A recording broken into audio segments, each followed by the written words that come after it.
So this is, of course, Free Speech Week, and we've already had one event. Yesterday was the wall. Raise your hand if you came to the wall and wrote on the Free Speech wall. Not very many of you. It's okay. It lives on. It's in the library, so you can still go to the library. The problem is you won't get the free cookie that was usually promised. And then, of course, tomorrow there's still opportunity for free food because we're going to do the Free Food Festival, where you get a free meal paid for actually this year by the Campus Activities Board. In exchange for your First Amendment rights, and so you can experience what it's like to live in a space without those freedoms. So I'll introduce myself. My name is Ted Peterson. I'm the Director of Student Media here at Florida Tech, and we've been doing Free Speech Week for 11 years now, and it's an important event. In fact, I was just thinking about this as I was walking to meet Keri at the parking lot. That we've really focused on finding people who are able to tell stories about and for and elevate the voices of people who can't tell their own stories. We had someone who won a Pulitzer Prize for covering mental hospitals in Florida and the abuse that they've had. We had someone who was a photographer at Katrina and was able to tell the stories of people who were in that, in the worst spots and to make sure that the world knew about them. And we had someone who covered, told stories about a botched rape investigation. We had the investigator, or the editor of the investigation into Jeffrey Epstein. So again, people whose voices are not prioritized. Oftentimes, it takes journalists to go out and find those voices and make sure that we hear them. And Keri, I think you're gonna find is right in that vein. But I want to tell you why we have Free Speech Week in the first place. I had been advisor to the Crimson for probably about 6 months when I finally stumbled on the Crimson's constitution. It was called the Media Board Governing Document. And I should have read that way sooner than 6 months into the job, but I read it and I found this phrase in there, this sentence, and it says, "Freedom of the press as guaranteed by the Constitution of the United States is not blocked or interfered with by Florida Tech." Then it gets specific. It says any of the trustees, administrators, faculties, or staff. And I thought, man, the Crimson students need to know this, that they're a free press. And I thought, wait a second, the student body needs to know this, that the Crimson gets to make the decisions. And then I thought, the administration needs to be reminded that they made this promise, right? That we want a robust, healthy, free press that can go out there and tell the truth when it needs to be told, that can elevate the voices that are voiceless. And so that's how this whole event came about. So let me introduce Ariana Shook. She's the editor-in-chief of the Crimson. She's a multi-platform journalism major, biology minor, so well-rounded. And she's so recently been doing some communication work for an environmental research organization. So welcome, Ariana. Please. And then, of course, our keynote speaker is Keri Blakinger. She's a staff writer at the Marshall Project, which is a nonprofit news organization focused on criminal justice. Her work focuses on prisons and jails. She previously covered criminal justice for the Houston Chronicle, and her work has appeared in the Washington Post magazine, Vice, the New York Daily News, and the New York Times. She received a bachelor's degree from Cornell University, but before she graduated, she spent 2 years behind bars. She is the Marshall Project's first formally incarcerated reporter. Her most recent feature, which I hope you'll find, it's called The Rise and Fall of a Prison Town Queen. It's as wild as you think it would be. And she's got a memoir coming out, and I know it's going to be good because that story was good. It's called Corrections in Ink. It'll come out in June. And she says she hates the cold. And so Florida was an easy draw from Houston, where she's located. So please welcome Keri Blakinger.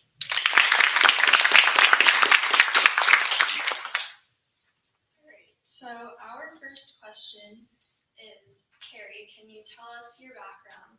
What happened and how did you get into journalism? Okay, is this a good volume? Good? Okay. So since we have time, I'll give you the long version. So I grew up in Lancaster, Pennsylvania, in it's the heart of Amish country. Fairly normal upper middle class family. The only sort of thing that I think stood out about my childhood was that I was a competitive figure skater. I skated pairs, which is where the guy, throws you around and it looks all dangerous and shit. And we were good. We competed at nationals twice, and it was my whole life. I would leave school at like 10 a.m. every day, and I would be at the rink until 5 or 6 training. And this was sort of my whole social circle. Like, it was what I envisioned for my future. And I couldn't really see past a life in skating. And then when I was 16 or 17, my pair partner decided to branch out and find another partner. And I just fell apart. Part of this was just being 17 and my whole, it seemed like my whole world had collapsed. It's sort of like, being fired and getting divorced at the same time, but also losing like, not just your current job, but like every job forever, because I was like, this is my whole future. Looking back, I was being 17 and dramatic to some extent, but I fell apart, and I was crying every night, and I think my parents were kind of like, what do we do with this teenager who's crying for hours every night for months? And they suggested that I go to Harvard summer school. And while I was there, that was sort of the first time I was like completely unsupervised. And I started, I very quickly got into drugs, and, by the end of that year, I was living on the street and, doing sex work and shooting heroin, and it's not like I, had some slow descent from painkillers or something. Like, I was very intent on self-destruction at that point. And I very quickly went from being, straight A student, nationally ranked figure skater to, homeless in Boston and, turning tricks on the street and shooting up. And that's kind of what I did off and on for the next 9 years. I started college at Rutgers while I was getting high. I stopped for a little bit. I transferred to Cornell because on paper, it wasn't clear that I was addicted to heroin. I'd done reasonably well in school. And I applied to transfer, thought that maybe this would be something that would help me find a different path, sort of, get my shit together. And that is not what happened. I moved to Ithaca and just continued to do more of the same thing. And then a few days before I should have finished up, the last classes I needed to graduate, I got arrested with a decent amount of heroin, and I ended up going to prison for a little under 2 years. And, when I got out, I know this was the long, slow answer to how I got into journalism. We're getting there. When I got out, I was paroled into the middle of nowhere, and someone I used to get high with reached out to me and was like, hey, there's a friend that I have that's an editor of the local paper, and she's looking for people who, went through the county jail and can talk about it, and she'd like to interview you. So she drove out to the middle of nowhere and interviewed me. Her name was Glennis.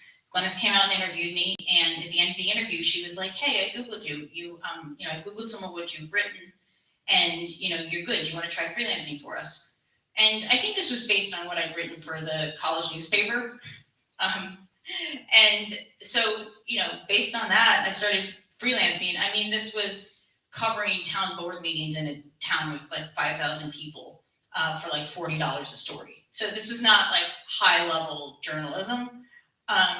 But coming out of prison, it was the first time that I did something that felt like it had value to like the community, that just felt productive at all. And, from there, I kept freelancing until I got hired full time. And then I moved on after a couple of years. I moved to the New York Daily News, and then I moved to the Houston Chronicle. And that is where I finally started covering criminal justice. I started there on a fellowship, and when I got hired full time, my editor at the time was like, hey, do you want a side beat aside from doing like breaking news? Our death penalty reporter just retired. Do you want to cover that? And I was like, sure.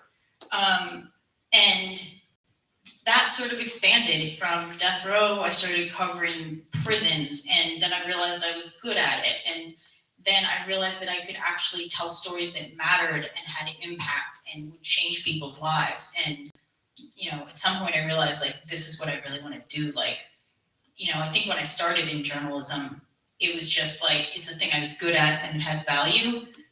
But eventually I realized, like, that it was a thing that I could use to change the world. You talk about covering death row. I think journalists tend to get into the job knowing that you're going to get exposed to some difficult things, car crashes, murder cases, things like that. But death row sounds like a whole nother level. So what's it like? What are some of the things you've dealt with as you try to cover something like death row? Yeah, so I always tell people the hardest thing about covering death row is not covering the actual executions. It's covering the people who haven't been executed. It's the ones that are still there. The people that you see again and again, and you end up forming a relationship with. You know, the person that you know, that writes you and tells you when guards came in and smashed his typewriter, you know, or when his mom dies or something. It's those human connections to people who are in such unimaginably awful circumstances. I think that's one of the hardest things about it. The actual executions are, you know, it's in a state like Texas, and you know, this would be true in a lot of states that execute frequently. You know, it feels like such an odd formality. Like they have everything just, you know, they know exactly what the routine is. You know, there's sort of, there's no unforeseen events other than waiting for the Supreme Court to decide. You know, so you know exactly what the rules are. You know exactly what's going to happen, what it's going to look like. And you know, the first time I covered an execution, I was really struck by how it felt like this such a bizarre circus almost, because there was all these people around watching this man die. It was just so surreal. But I later realized that I think one of the things about an execution that people don't think about is what those last minutes are like for the guy who's getting executed. You know, we as reporters can see the victim's family, we can see the prisoner's family, we can get some sense of how they're reacting to things, but in the moments before, we don't have access to the prisoner themselves in that last, you know, few hours. And that's the few hours in which they're waiting to hear from the courts. And I remember there was one execution that I witnessed where afterwards the spokesman said, you know, this guy really thought he was not going to get executed. He was very convinced he was going to get a stay. He'd gotten like 5 stays at that point. You know, some for legal reasons, one for Hurricane Harvey. And I thought about like what that moment must have been like, to be so convinced you were going to get a stay, and then have that moment at the end where, you know, the Supreme Court rules and you have like 20 minutes at that point. You know, they take you out of the antechamber pretty quickly. And that moment at which someone tells you, like, you know, you're going to be executed, like, it must just be the loneliest moment to feel like all of humanity has just given up on you. And I think these are the things that you don't think about or see in the sort of formality of what executions look like. So that was also a long answer, sorry. So that sounds very, very difficult.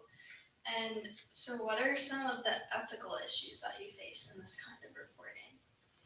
You know, I think that one of the things that I think about the most in terms of ethical issues, and maybe this is a little adjacent to ethical issues, is objectivity. Just the idea of what journalistic objectivity means in 2022. Because don't think it quite means what it used to. I think that for many years, journalists took the position that objectivity was just sort of complete both sides neutrality. And that is just not the reality of it. For instance, I wrote a story about dentures in prison. In Texas prisons for many years, they didn't give you dentures. If you had no teeth, they would take your food, put it in a blender, puree it, pour it in a cup, and serve it to you. And that was their alternative to dentures. And I wrote about that. I spent a year trying to find people who this had happened to, who needed teeth, who had grievances as proof of it. There were some lawsuits. I was trying to get 20 years of policies and data to prove the scope of what was going on, because I really didn't think that the prison system would admit that they were just blending up people's food. But it turns out it was actually literally in their policy, and still is. They still do this in some scenarios. So when I published that story, I kind of was at the time, I was geez, I don't know how okay it is to be pro teeth. Am I allowed to take a side on this and be this is bad, y'all? And I followed the lead of what some of the editors tweeted about it and sort of trying to figure out how okay that was. But then a few weeks later, I guess it was a couple months later, Texas announced that they were going to change their policies and allow more people to have teeth. And they bought 3D printers so that they could start 3D printing teeth. Now, they did not print nearly as many as are needed. There's probably thousands that need teeth. They printed several hundred. But, it went from there being, a dozen or so, maybe 3 dozen that would get teeth a year to, a few hundred. And when I wrote that story, I was okay, how celebratory am I allowed to be? Am I allowed to be yay, these people got teeth? And, when I saw how my editor tweeted it, I was you know what? I am overthinking this. This is, blending up someone's food, pureeing it, pouring it in a cup instead of giving them teeth is objectively bad, and I don't need to pretend otherwise. And I think that there's just some things that when the truth is objectively bad, you're not doing anyone favors by both sidesing it.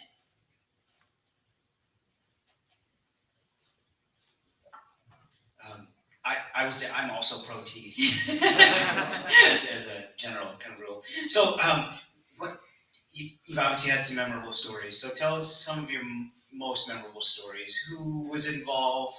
How did it turn out? Why is it the one that sticks with you? I have a lot, but my favorite is not at all criminal justice related. But it's also part of, I think, how I managed to cover all the dark things that you encounter in covering criminal justice. For one story, I was a mermaid. I assume you guys in Florida are familiar with this. There are professional mermaids, and I wrote about how I wrote about the mermaid business in the Houston area, which is not as known as it is in Florida. So it was a novel thing, right? And I interviewed a few people who were, one was a high school teacher and a mermaid on the side. And then one of the people I interviewed was hey, if you want to come try this sometime, you can come do this. And I was I don't know how I'm going to sell an editor on letting me drive 4.5 hours to go be a mermaid, but I will figure this shit out.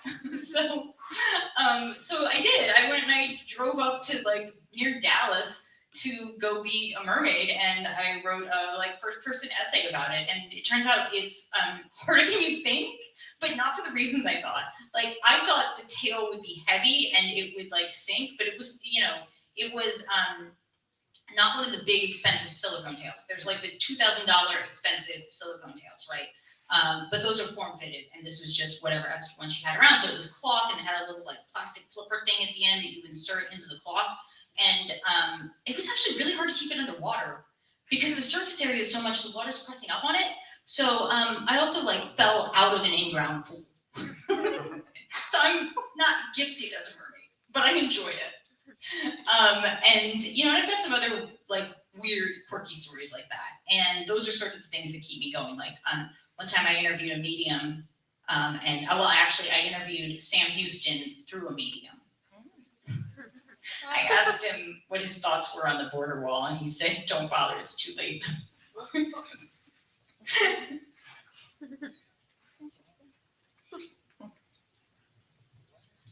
So, what do you have to do to interview someone in prison? This varies so much by prison system. Some prison systems, it's really not even like workable. I think the one that was sort of the the hardest was Rikers Island. Which is not a prison, that's a jail. The jail in New York City. When I was at the New York Daily News, I was working on a story with a colleague, Blau, and it was about this woman who had been raped by a guard when she was at Rikers, and she was still at Rikers at that point, but she had saved a shirt or she'd saved some clothing with semen on it and mailed it out to her sister, which is the only way to get proof of this, because so many women who say they're raped are unable to prove it, and when it's your word against a guard, you don't really get anywhere frequently with those claims. But in this case, she had proof, and so I went in to interview her.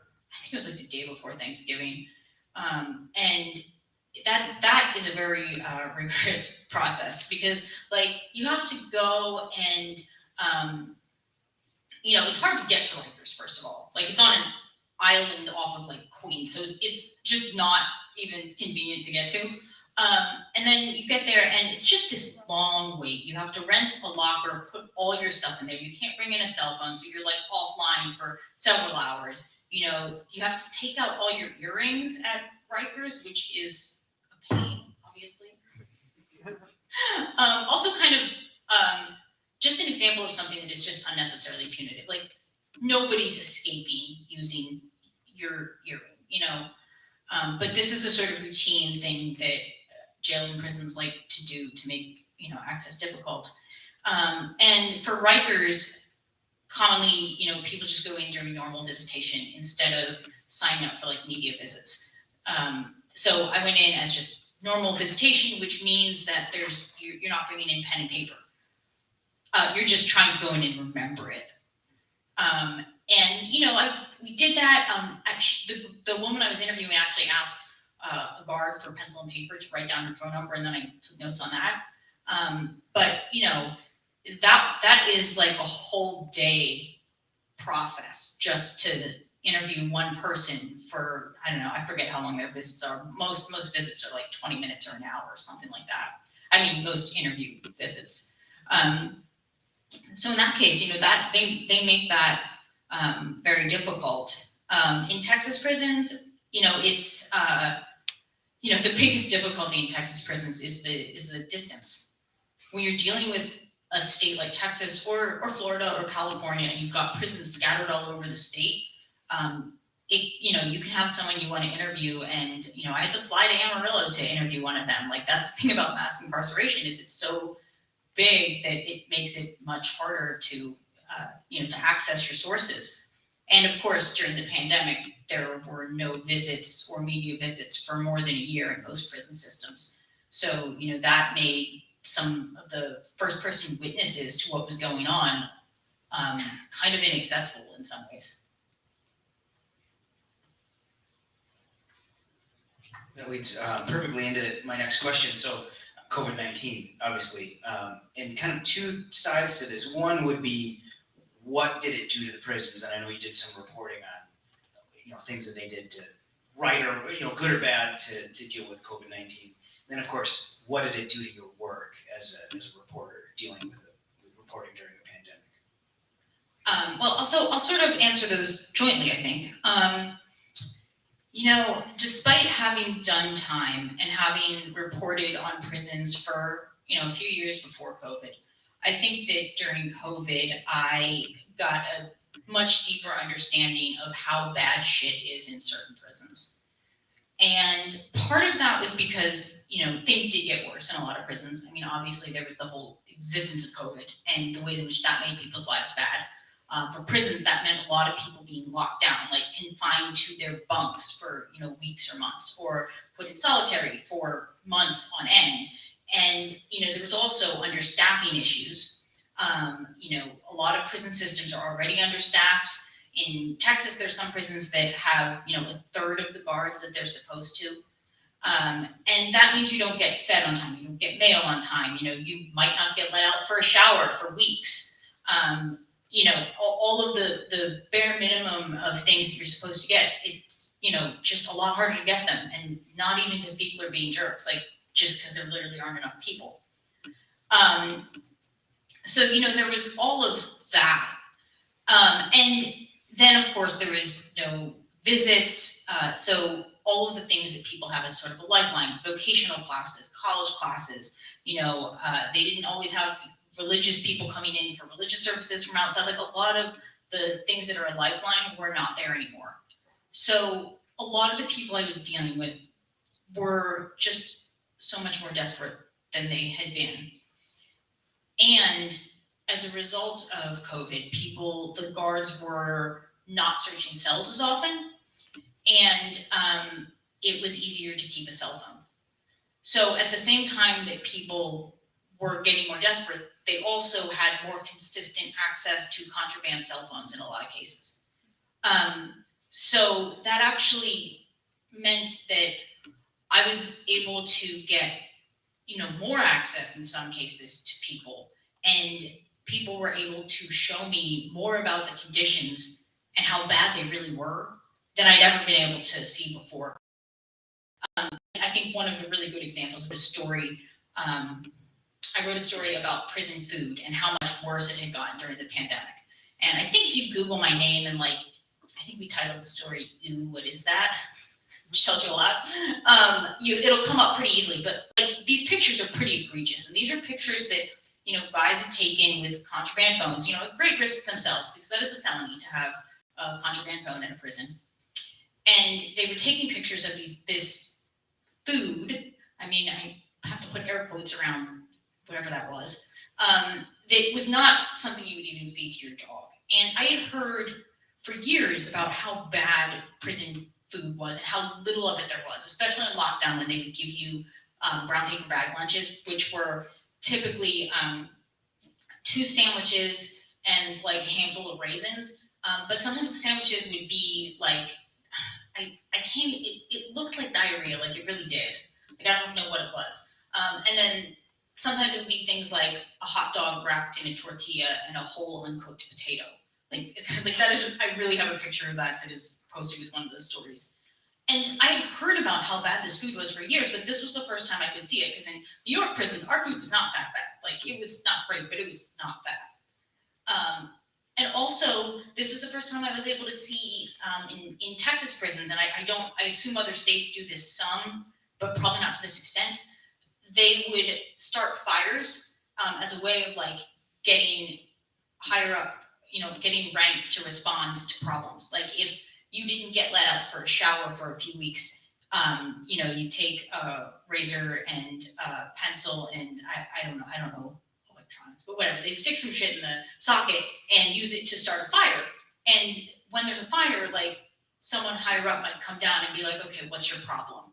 What do we need to do to make you stop doing this? And then sometimes they would get out for showers, but sometimes they would just didn't have enough staff for that. So they would just be letting these fires burn for hours, and people would be, sending videos of guys just screaming, I can't breathe, and you can see the smoke in the air, and no one's putting it out, and there's no working fire alarms in these prisons. And the guards are just well, it's cement, it'll burn out on its own.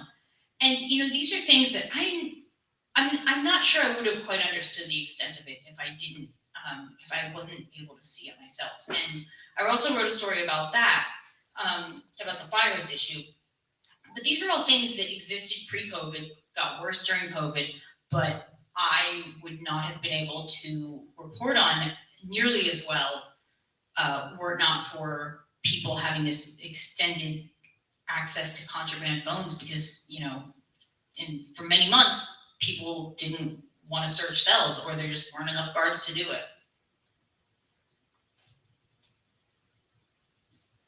So you've touched on this a little bit throughout, but how does your personal experience make you a better reporter, and does it hinder your reporting at all?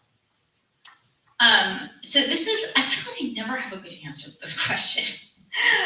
Because I take it for granted. Like it's me. It's who I am. It's my experience. It's hard to be like, what would I be without me? You know.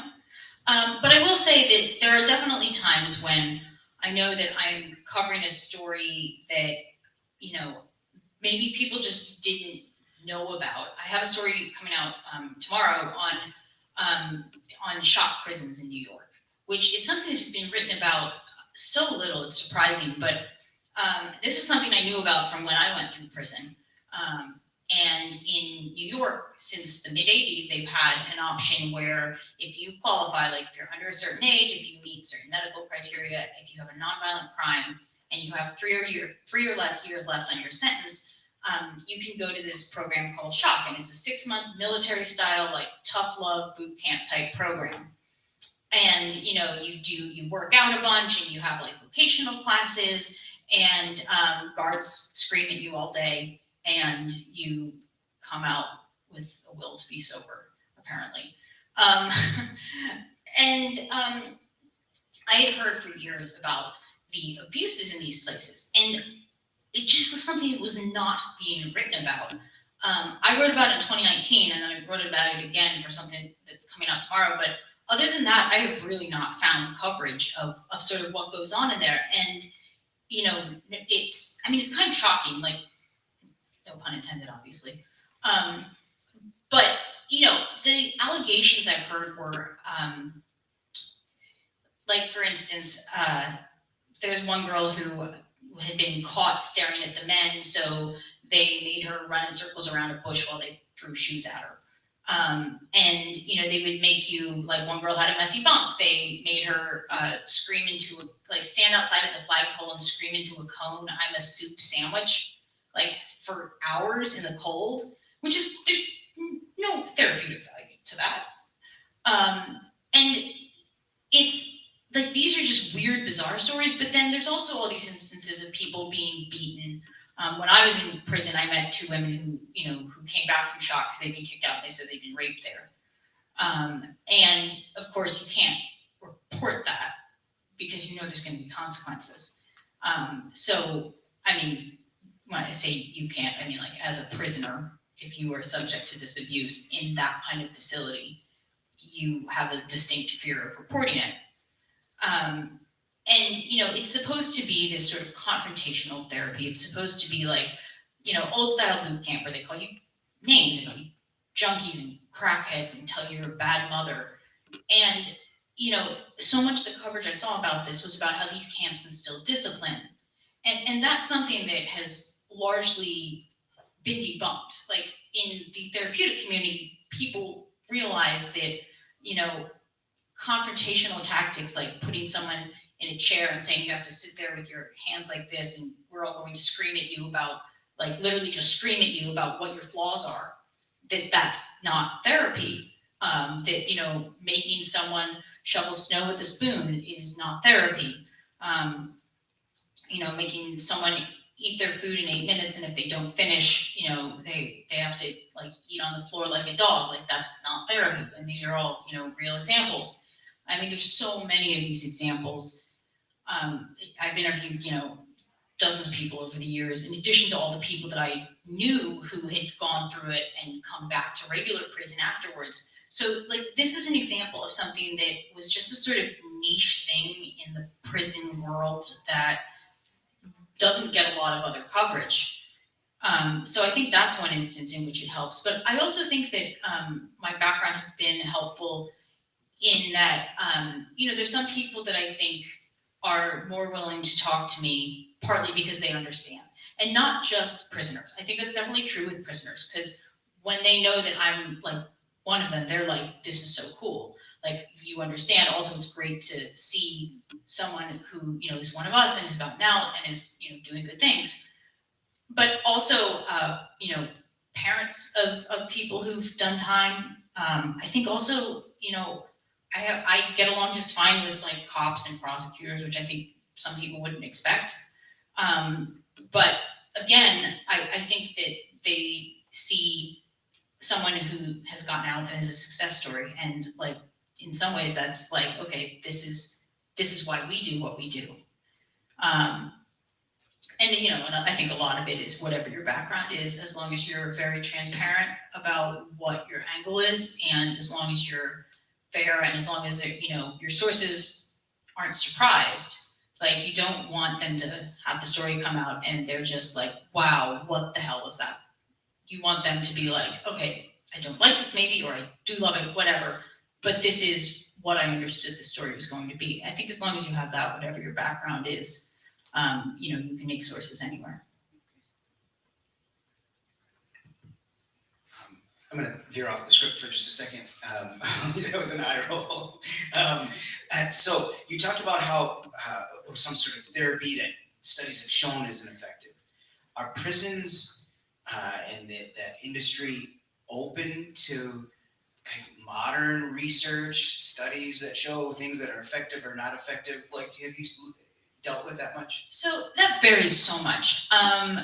In some cases, there are some prisons, or more jails actually, that are really open to this. The jail in San Diego, I wrote a story about them in like 2019 about they have a gender responsive corrections model where they're trying to have the women's jail be very responsive to women's needs, because a lot of the way that prisons are built is with men in mind.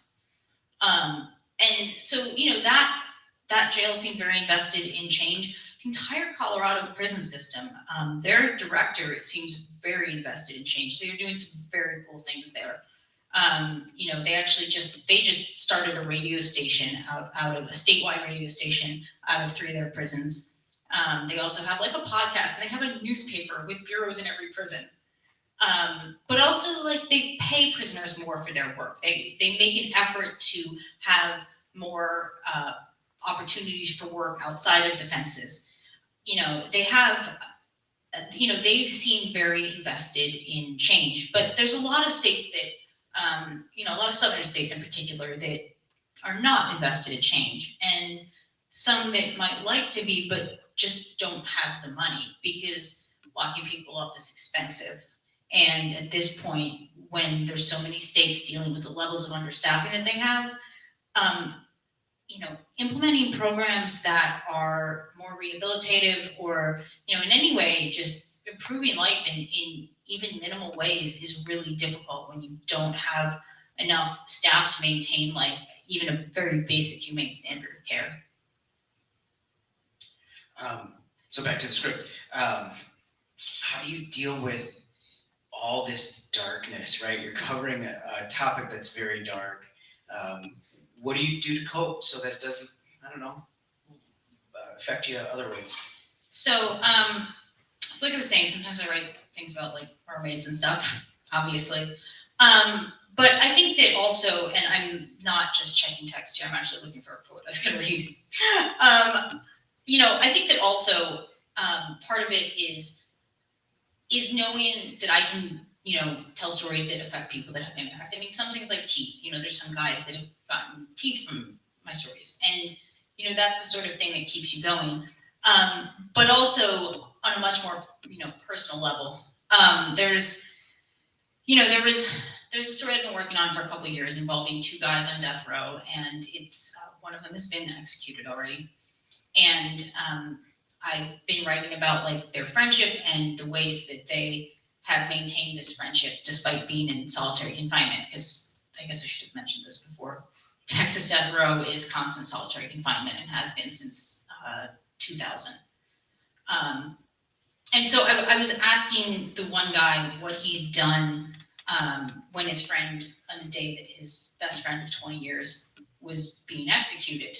And he told me that the day that his friend is Billy Wardlow, who was executed during the pandemic, that, the day that Billy died wasn't the hardest, that it was, the lead up to him dying, because this is, your best friend of 20 years is, he's going to die, and a specific day on which he's going to die, and you really can't do anything about it. And that's a lot. But, he was telling me how he tried to do whatever he could, which from where he was, not a lot. But he did write an affidavit for the clemency petition, and he said, he agreed to any interviews, like anything that he could do to say that Billy was, a good guy, because Billy he was on death row for a crime that happened when he was 18. And, he was, I think, in his mid-40s by the time he got executed. So this is, in the distant past for him. And so his friend was telling me that, what he was trying to do in talking to the media, in helping with the clemency application, was trying to show the world, trying to show people in power and the people that were going to make the decision of life and death over Billy's life, that his life was worth something, that his life has meaning. And, when he said that, like, that resonated, because I know that when I'm writing this story about them, that's, humanizing these guys on death row, that is something that will give both of their lives, meaning. Not that they need to do that. Like, they have their own meaning, obviously. I'm not trying to minimize that. But I know that both of them would like to see their stories help people understand, what it is really like as a human on death row, and to understand that, the people on death row are also people. Of course, I'm not saying this to minimize, anything about the stories of their victims, or, anything about the suffering that has led up to that point. But that doesn't change the fact that the people on death row are also people, and, can be treated as such.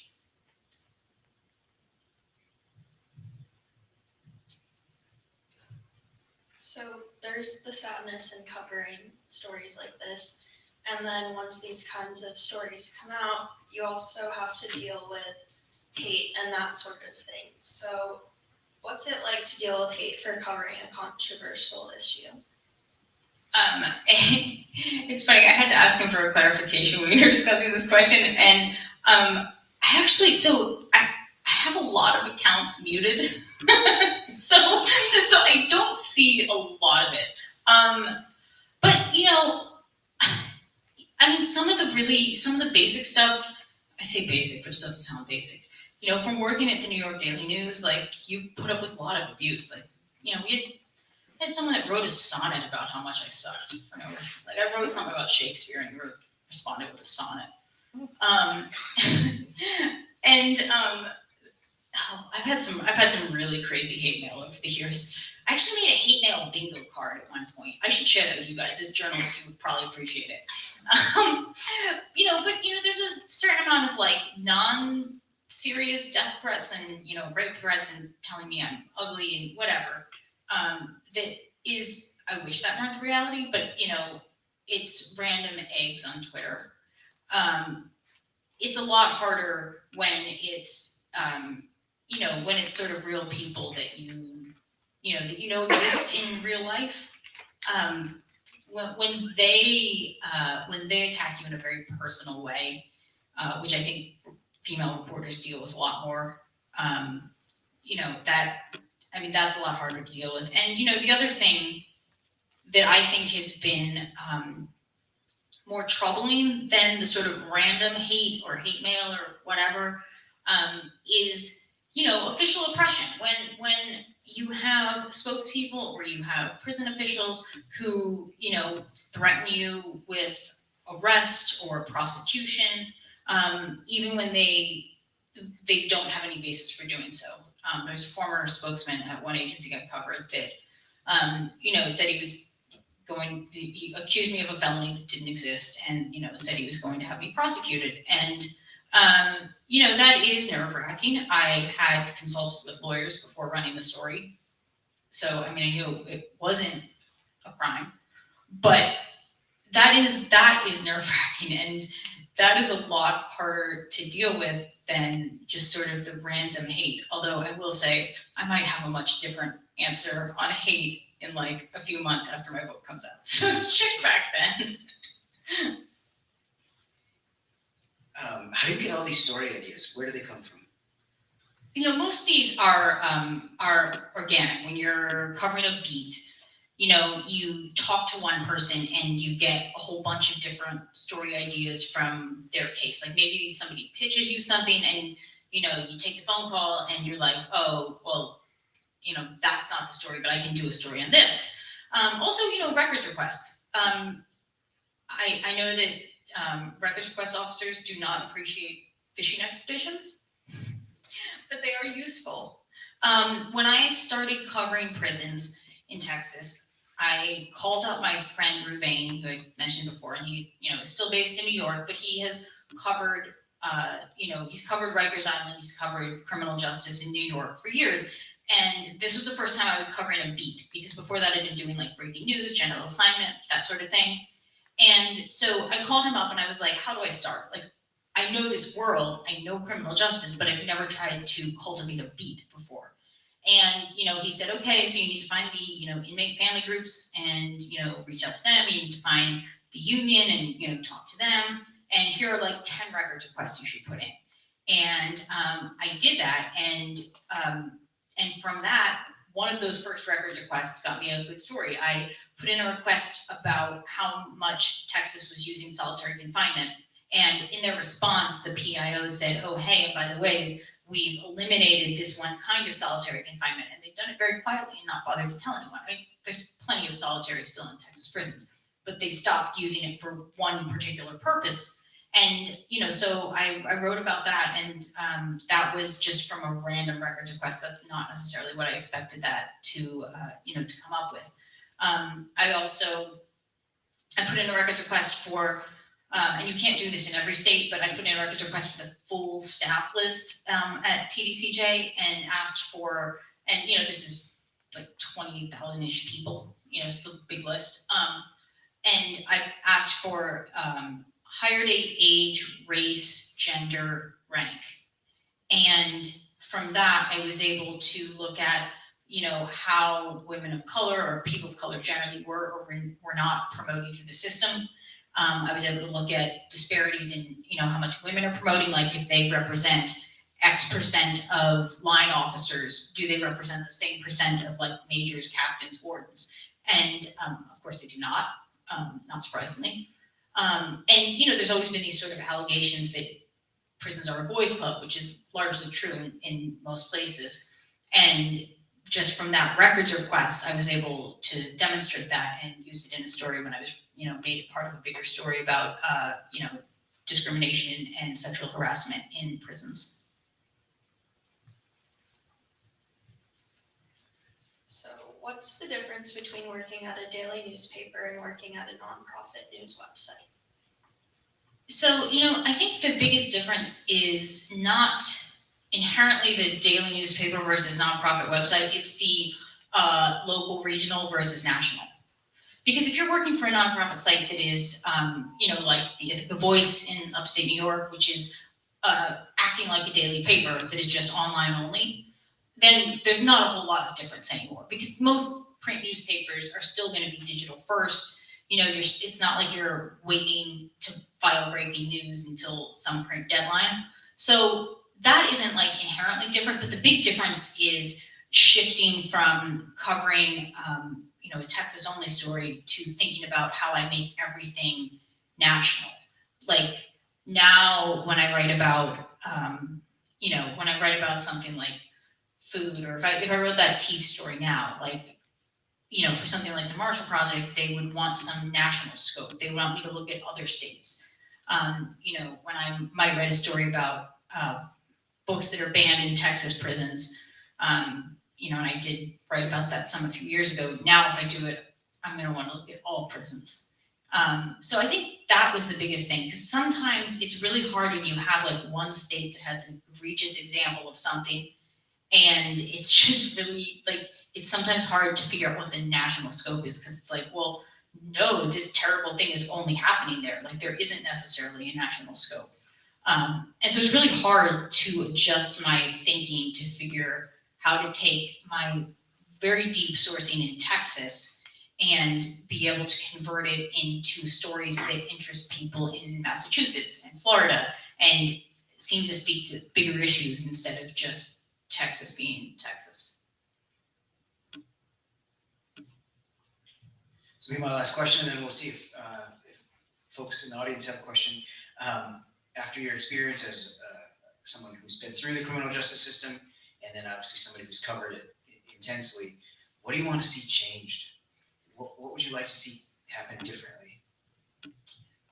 This is such a hard question because, you know, it's hard to answer this without veering into activism, you know?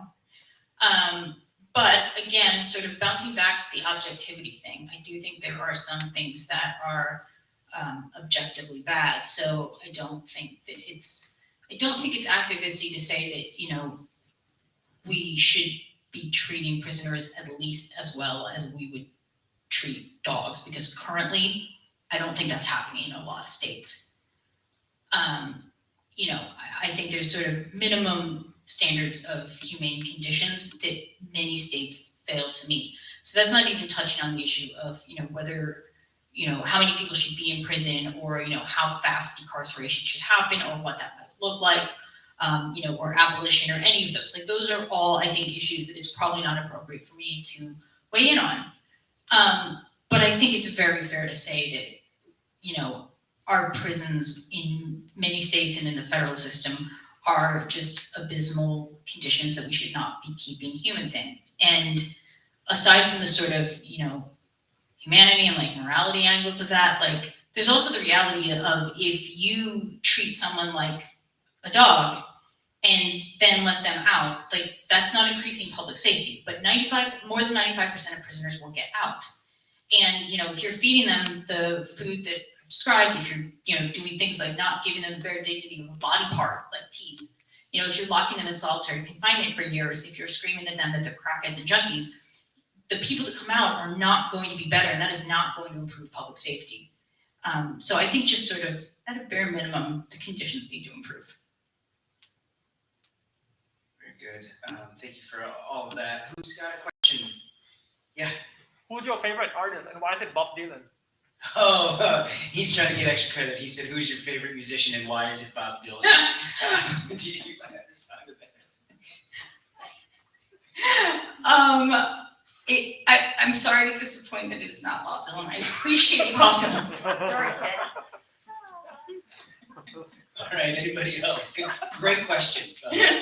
Great question. Yeah, so I was wondering, what do you think that the American prison system can learn from other countries' prison systems?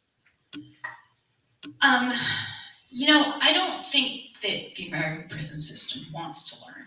So I think that's a big stumbling block with that question. I mean, I think that there's been some written about the way that European prisons are run, which is just so fundamentally different. It more aligns with some of the things that you're seeing in, like, the San Diego jail that I mentioned when I was talking about gender responsive corrections. They've also tried to just create a more, you know, to just treat people like adults and humans. So they're not living in, you know, bunk beds. Like, adults don't live in bunk beds, you know, just very basic things like that. But, you know, I think the problem is that a lot of states, I mean, again, going back to Texas, you know, people love to say, don't California my Texas. Like, they don't even want to be compared to California, let alone Sweden. And I think that that's a big stumbling block in that. And then again, going back to the money, I think that kind of wholesale cultural change in prisons is expensive. Just to take many of the prisons that look uninhabitable now and have them, you know, rise to a level of care that you would be like, okay, this is not dehumanizing to live here. I mean, that would be a really expensive investment. So, I mean, I think there's a lot to learn, but it doesn't seem like we're anywhere close to wanting to learn that. I have a question. Yes. So, when you were trying to tell the stories that happens in the therapy and the jail, have you been like harassed from someone, or they try to stop you from telling this kind of stories because it will cause some kind of problems?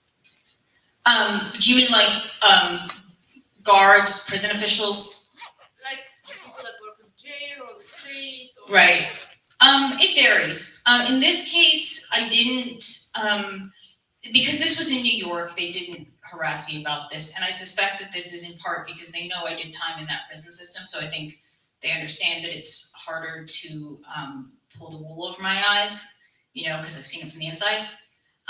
But yeah, all the time with other stories, you'll get the official response, and then the spokesman will call you on the side and try to pressure you into not writing the story, or just completely gaslight and say that X, Y, or Z isn't true when you're staring at pictures of it.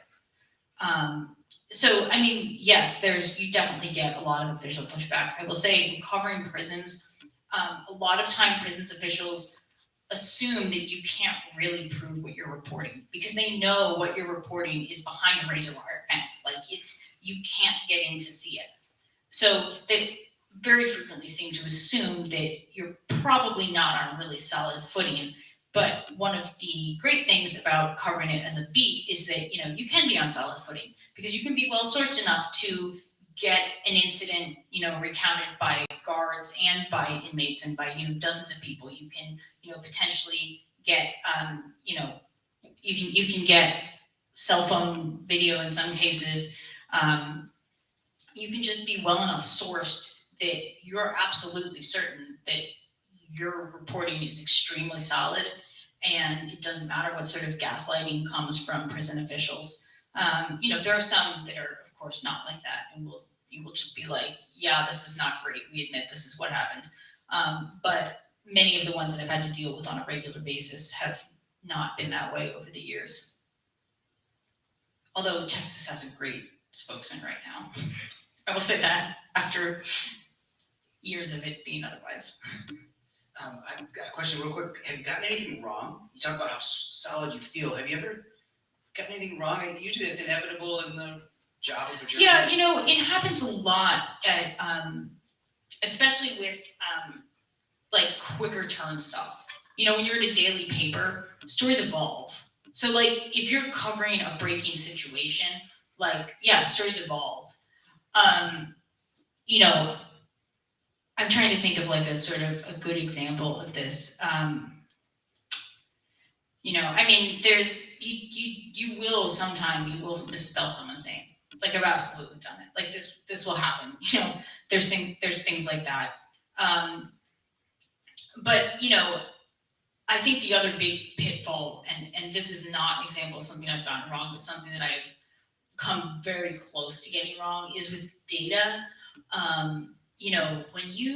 When you get data that looks like it shows you something crazy, and you're like, oh my God, this is such a good story. I can't believe this thing happened. I don't know if you in I think California prisons, I got some data showing that they had like a vast change in the number of dental fillings they were giving out. And it changed very abruptly from one year to the next. But that turned out to be because they started counting differently what is a filling. They were counting like one dental trip was a filling. They would just mark one. If you got 7 things filled, it would just be one because it was one trip. And then they changed it, or maybe they went the other way, I forget. But there was a sudden change, and that was why they just started counting it differently. And I think also at one point I was looking at changes in death penalty prosecutions, and I got this data set from the state, and it looked like there was a significant change in how likely you were to be charged as a capital murder if you got arrested for killing someone. And it turned out that the office that was tracking these things had reiterated existing guidance on how to count murders, and it had reminded some of these counties that they hadn't been doing it right. So there was actually, the change was just the counties re-understanding the guidance that was already supposed to be in place. And it's hard to say how much effect that had on the data. So I was like, that's not really usable data. Like, it looks like it shows a great thing, but it actually doesn't.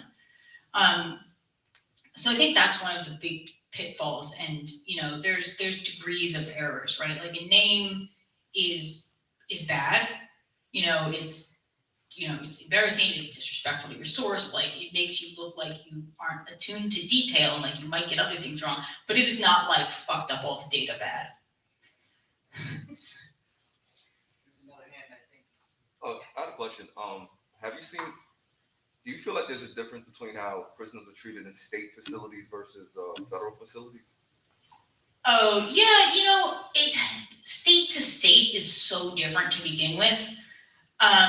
So like, I think that, you know, some of the worst state prisons are, you know, Alabama, South Carolina, a lot of places in the South are not doing well. Florida's not great either, but probably not the worst, if that's any consolation.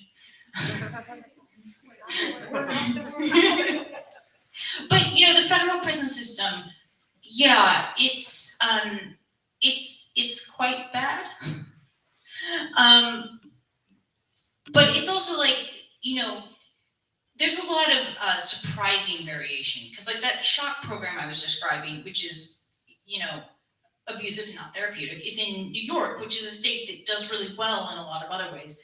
But also, like, New York had really high rates of using solitary for years, and they have dialed that back a little over the past 10 years. But that's sort of surprising when you would compare it to Texas, and for a time, New York had more solitary than Texas.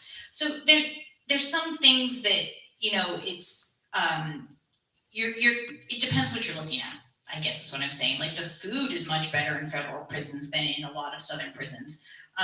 But I think they handled COVID a lot worse than many prison systems. And, you know, you tend to do a lot more of your time in federal prison. They abolished federal parole years ago. So, you know, you're not getting out after like a third of your sentence, which can be the case in some state systems. So, I mean, there's just sort of a lot of different ways to measure what is like bad when we say a prison is bad. I think medical care is quite bad in federal prisons. It seems much better in some of the northern prisons that I've covered. But again, you know, it sort of depends what metric you use. I think we've got time for one more. Eli. So just a little bit of background. I spent the first 2 years of my collegiate experience working with children whose parents are incarcerated. And I know it was particularly hard for me, who like is trained in talking with these kids to get through to these families. And I really just kind of want to ask how you're able to make that connection and connect with the families of those who've been incarcerated. So, I mean, I think this is actually where, you know, my background is very helpful.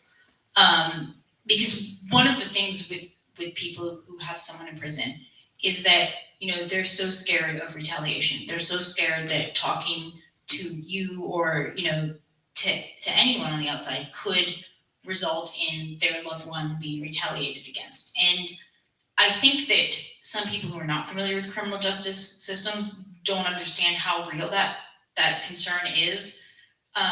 Sometimes I think like editors can think these concerns don't sound significant, but like if you're worried that, you know, you talk to me and your, you know, boyfriend, your husband, you know, your daughter is, you know, going to get written up for some imaginary thing that never occurred, because that happens, and then not be able to use the phone for a month and you can't talk to them for a month. Like, that's a very real concern, you know. Or you're worried that they're, you know, the guard's going to plant something in their cell and they're going to go to SHU for 3 months. Like, those are very real concerns. And I think that talking that through with people is one of the things that I think is really key to connecting with families. Like, they need to understand that you know what's at stake and that you're willing to be sensitive to that and that you appreciate their fears and you understand that those are real.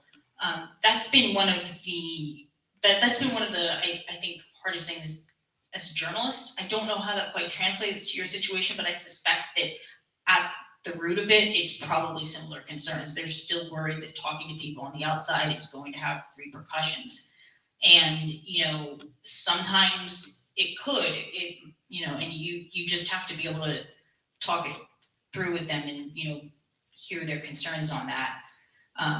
In my case, it's helpful when I, in some cases, have a good understanding of what is realistic in that prison system and what actual retaliation they may or may not face. But I don't always have that. So, you know, in a lot of cases, I have to be like, look, I would love to tell this story and, you know, it might help. But if your significant other, your son, whatever, says he's worried that it's gonna hurt, like, I get that, I respect that, and we can work with that. Well, thank you guys for coming out, and thank you, Keri, for joining us in the important work that you're doing. So please.